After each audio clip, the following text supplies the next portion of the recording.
Hello, this is Scott Macheno, editor of telecoms.com here at MWC 2023, and I'm delighted to be speaking to Arnie from Mavenir.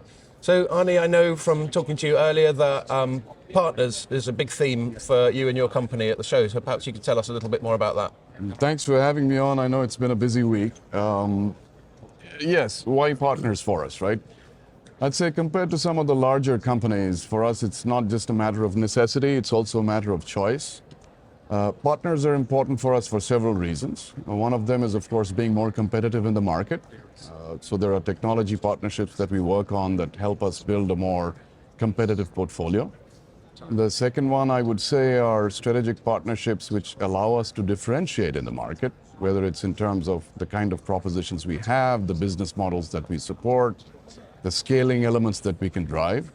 And last but not the least, in order for us as a company of roughly 5,000 people with a fairly broad portfolio to get them out to more than 300 plus service providers and hundreds and thousands of enterprises, we need go-to-market partners as well. So absolutely, it's a matter of survival. Okay, so it sounds like you've invested a lot of sort of time and effort into the partnership side of things. Perhaps you could drill down a little bit and tell us a bit more about how you structure it, how your strategy, how you go about it. I'm going to sound a bit pedantic, but it's probably best to visualize our partnerships in kind of 4 quadrants. So if you start at the leftmost, you think about building first. The second quadrant would be how do you cloudify what you build? The third is how do you augment your internal capabilities to build these kind of products in a good way? Because you don't have infinite resources as an organization. And the final quadrant, I would say, is how do you scale deployments and scale your market reach?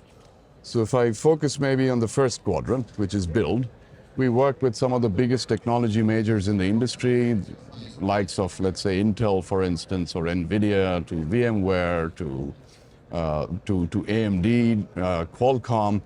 These are folks and organizations that are funding co-development efforts and putting in a lot of effort together with us in building really differentiated products.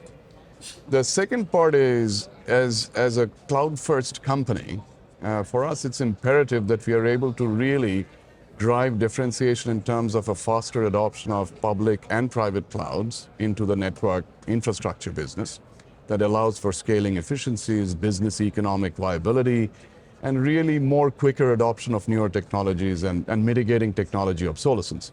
So in the cloudified dimension, we work pretty much with all the 3 large web scalers. So AWS, Google, as well as Microsoft. And I think the collaboration with the web scalers is fundamentally about proving that network functions and capabilities have an equal place in the whole cloud ecosystem, just as IT applications do.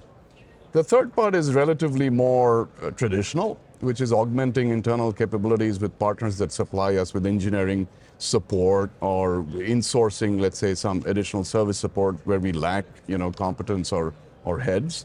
But the last part, I would say, is extremely critical for a company our size.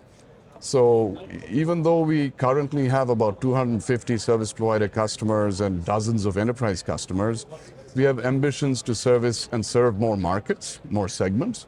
And that's not something that we'd like to do by investing and doubling down on growing our direct sales force.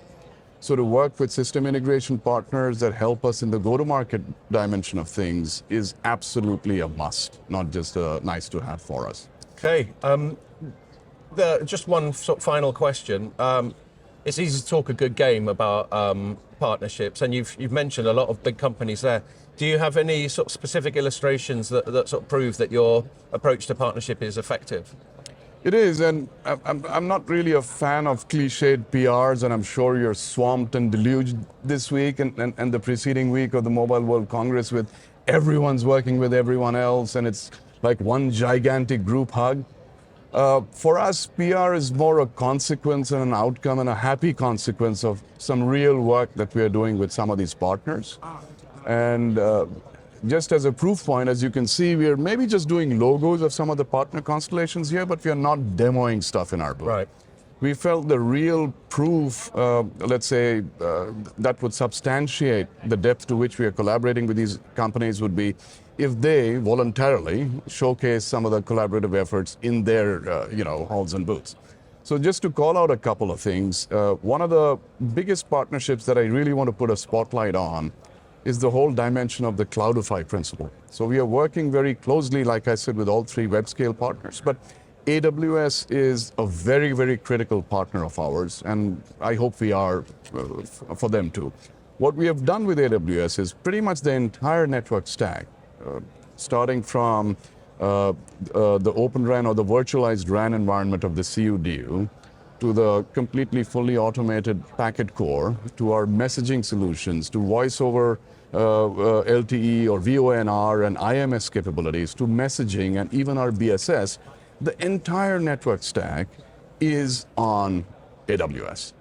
And if you walk over to the AWS booth, what you'll see is we have collaborated together to not just port what are traditionally monolithic, appliance-oriented network infrastructure elements in a very cloud-friendly, seamless way onto a public cloud, but we have really leveraged, I loathe that term, but we have actually leveraged their vast experience in automating workloads and managing, spin up, spin down, auto scaling, all of the real beneficial elements of the public cloud to show that it's as easy as a single click of the button and you have a live network up and running. So that I think is a tremendous proof point. Hasn't been done before.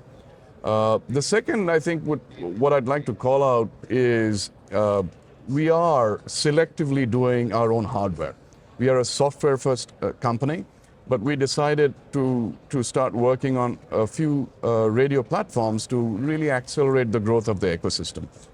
So we've focused on what we felt were some gaps in the industry in terms of availability of radio hardware, especially in the massive MIMO space. So we have worked with leaders in the industry like AMD and Qualcomm to come out with what we believe is an industry first in terms of truly power efficient massive MIMO radios. And that's something that we are showcasing in the Vodafone booth as a demo. So we have plans together with actual customers and our partners to really roll out what are real products, not just lip service to the whole idea of an ecosystem. Okay, that's great. Thank you very much. Thank you very much for having me.